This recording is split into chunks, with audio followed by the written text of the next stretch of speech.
Welcome to my studio. The score for 24 is a sound design kind of score. It's sort of a combination of hybrid sound design stuff, which I have to do each week, with some orchestral sounding elements. That's accomplished via some of the electronics I have in the room here. This is sort of the general environment here. You have a bunch of keyboards. This area is where I sort of sometimes will go after doing sound design. You know, if I'm working on a sound that I need to get a hold of and I want to work on it a little bit more. You know, you have designing stuff and you have performing stuff, and then you have mixing stuff. This room is the little isolation booth. Sometimes when I'm trying to work out an idea, I'll record everything that I do here into this piano, and I love it that it's a real piano, but I can still record, as you'll hear. Surprise! I first started working on the pilot for 24 in spring of 2001. I remember reading the script and talking with Joel Surnow about it, and we had worked together years ago on La Femme Nikita. And one thing that he said right out of the gate about the show is that it was going to be running in real time and all this kind of stuff. They were going to try interesting things visually. So immediately I started thinking about textures and things that we might put in the show. But when I first got the picture cut, I'm like, wow, this is a really unique show. I enjoy the challenge of trying to create sounds that can kind of weave through the show. I wanted just to sort of show you the role of music, how it pertains to the show. And some people have told me they view the music that I put in the show as a character. And that's probably my biggest compliment, because I never want the music to kind of lead a scene or bring it down. You just want it to participate. I'm going to show you in this scene what I mean by that. And then I'm going to try a couple different musical styles in there so you can kind of get a sense for how a scene would change your feeling of the scene based on the music that's in it. Jack, Audrey's been working for us. She's here in the building now? She's debriefing Diane Huxley. Here we have a scene where I'm going to play it just on its own, and you're going to see a tremendous amount of stuff going on, even though there isn't any dialogue. And let's just take a look at it dry. It's critical to our investigation that we find out who that was. No. No one ever asked about him.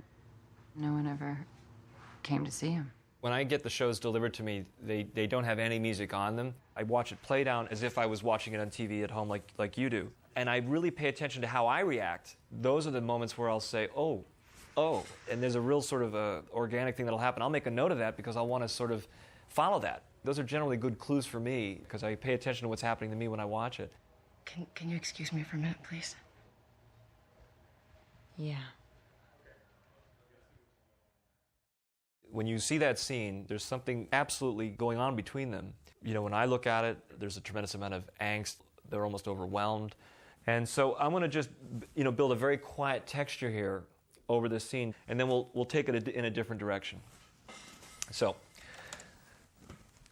I have here just a small, just really a very simple sort of non-organic warm pad color. And I'm going to just sort of lay this in right as she recognizes that he's out there. It's critical to our investigation that we find out who that was.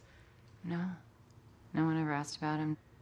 No one ever came to see him. You have this little drone in there, and even the presence of just that, you can feel there's something else happening there.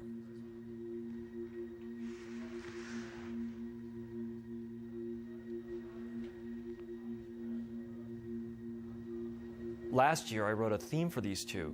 Can you excuse me for a minute, please? Their love theme together was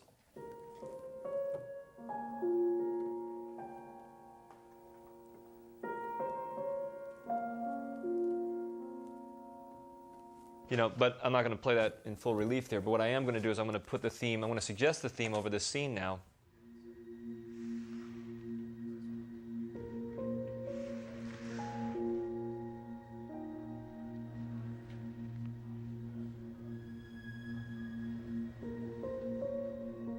Can you excuse me for a minute, please? Yeah. Jack.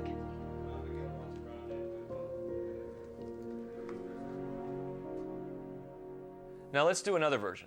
Let's just pretend, just for the sake of argument, that the story is that Audrey tried to kill Jack last year. And she thought that she had. And then she found out that Jack is alive. And let's say Jack didn't know that she was trying to kill him, but she's very uncomfortable that he is alive. And she doesn't know how to handle it. Now, I'm going to score it in a sort of a darker, murkier way, just to see what you could kind of get out of, you know, what would you make of the scene if it was like that?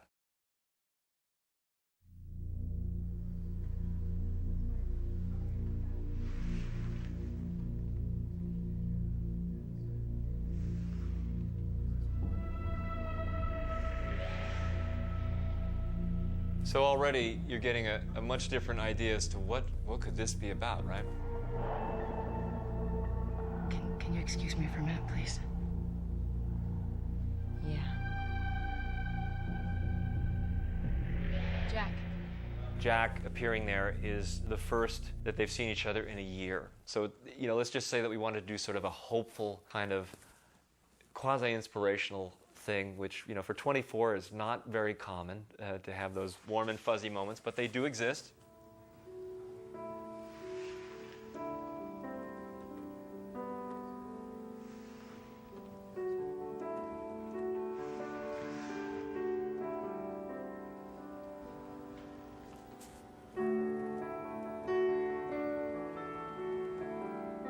Can you excuse me for a minute, please?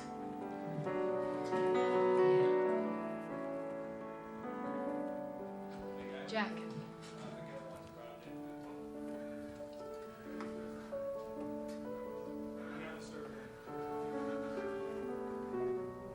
I don't even know where to begin. I can assure you that music will never, ever be heard on an episode of 24, but you heard it here. That's it, the main tanks are going, get out! My primary function as the composer is I simply help tell the story. Each episode has approximately 38 to 41 minutes of music. I have about 4.5, 5 days to compose it, and then we mix it on the 5th day. This is the second mix room that we have in the studio. And this is Laryl Drebhun, who's my mixer. He basically is the last stop that the score makes before it goes to the mixing stage. Heller. Mr. Secretary, it's Jack. I need you to confirm for me if a helicopter has been tracking your vehicle. In show 19, there's a scene where Secretary Heller has a lasered thing on his chest and a helicopter's tailing him, and he decides to run his car into Lake Casitas. And this is the action scene from that.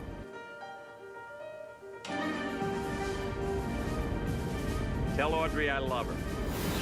Mr. Secretary, what are you doing? Sean just has to write it. He doesn't have to think technically. It's my job to make sure everything that Sean writes can be heard over the air.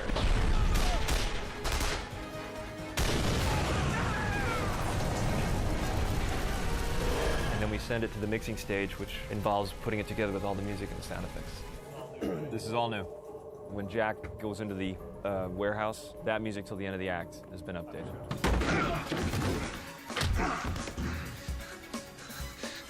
He's got restraints in his pockets. Secure him.